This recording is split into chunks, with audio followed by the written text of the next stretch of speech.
Siyam kami magkakapatid, panganay po ako. Isa po akong high school graduate.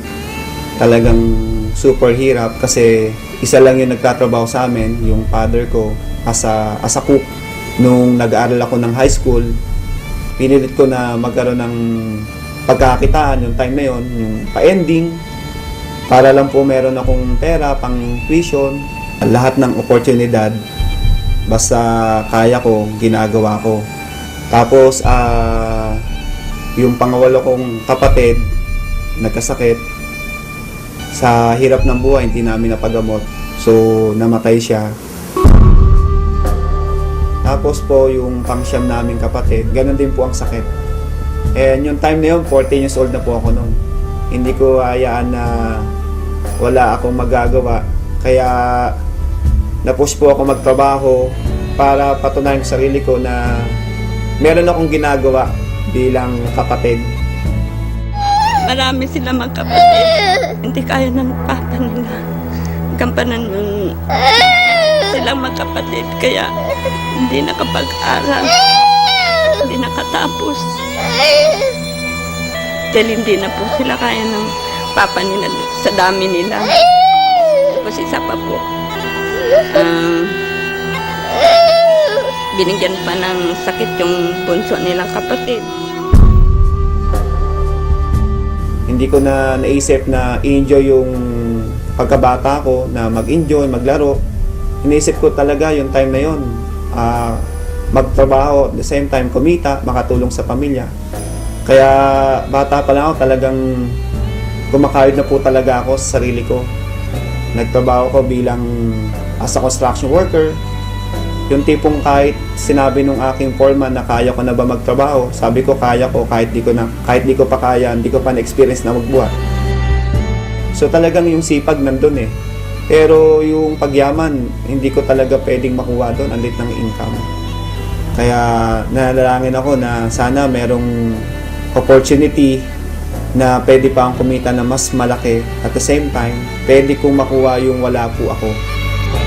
Thankful po ako kasi merong oportunidad ng Royal Business Club na isang katulad ko, posible na magtagumpay sa buhay, na yung nakukuha ng mga professional na magkaroon ng magandang buhay, pwede sa Royal. Ito po ang magbibigay sa akin ng chance na pwede kong maabot yung mga pangarap ko sa buhay.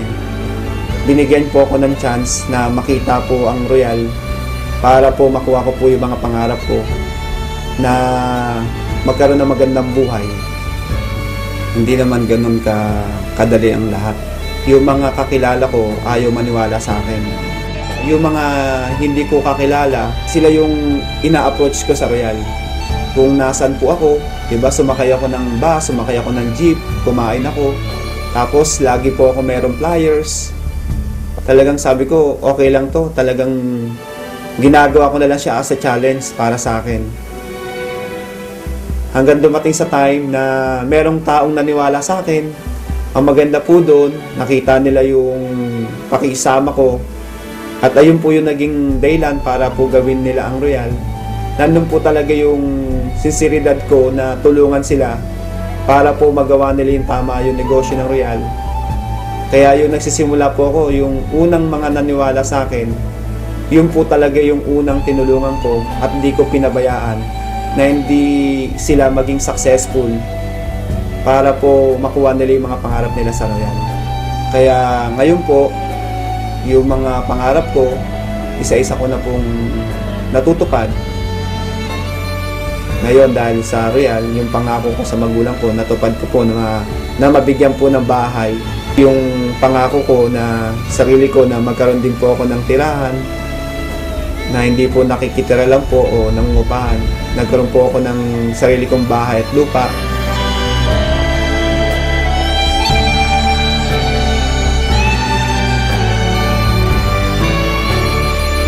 Dati, ang higaan ko, papat, kawayan.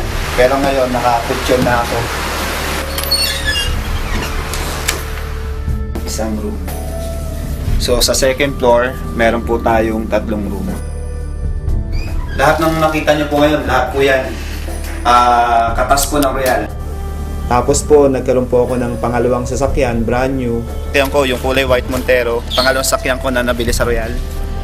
Tapos po, after 5 years, hindi ko po ito pinangarap, pero sabi nga sa Royal hindi po bawal managinip. So masasabi ko, itong pangarap na nakuha ko, ito po yung panaginip na pangarap. Pero dahil sa Royal, yung panaginip na pangarap ko nagkatotoo. Nakabili po ako ng sports car 911 Turbo Porsche. Kaya sa Royal, hindi mo ina-expect ipagkakalob sa'yo, kahit di mo pangarap, matutupad. Hindi po ako mapaniwala na isang katulad ko, nagdadrive po ako ng sports car. Kaya thankful po ako sa Royal, sa Panginoon, kasi binigyan po ako ng magandang resulta. Sila po yung may dahilan o may plano po neto, bakit ko po nakuha ito. Ang laki ng kita ko na binibigay sa akin ng Royal, na imposible po sa labas na pwede kong kitain yun. Kaya yung mga pangarap ko, sa loob ng 5 years may get, talagang lahat po natupad ko na po. So maganda doon, kumikita ka na sa mga products. The end of the year, bibigyan ka pa ng Royal ng profit sharing. So nakakatuwa, binigyan pa ako ng 142,998. Ayan, tapos ito po yung mga ticket ko sa Europe. Tapos yung sa taas po is South America. Ayan po yung travel namin sa Brazil. Ngayon lang po nangyari sa buhay ko to na makapunta ng iba't ibang bansa. Hindi po para magtrabaho, para lang po magbakasyon at sightseeing, mag-enjoy. Papunta na kami Barcelona! Kakaiba. First time makapunta sa Madrid. Discover Madrid. Pantay-pantay sa Royal, na kahit high school graduate lang po ako, pwede kang maging top earner. Noong 2009, overall, naging top 1 po tayo. And 2010, naging top 1 uli. And 2011, naging top 1. Ako din po yung unang-unang na-recognize po na Chairman Circle. At ako rin po yung kauna-unahan din po na nakapasok din po sa Movers and Shakers. We know today that it is Mr. Arnel Salazar who made it first in the Movers and Shakers circuit. Para sa lahat, at lalo na sa mga katulad ko rin, tuloy lang kayo sa ginagawa natin sa Royal. Pagsipagan lang natin kasi naniniwala ko na sa Royal Business Club na po tayo. Ito na po yung right vehicle. Darating po yung time, magugulat na lang po kayo, nandyan na lahat po yung pangarap natin.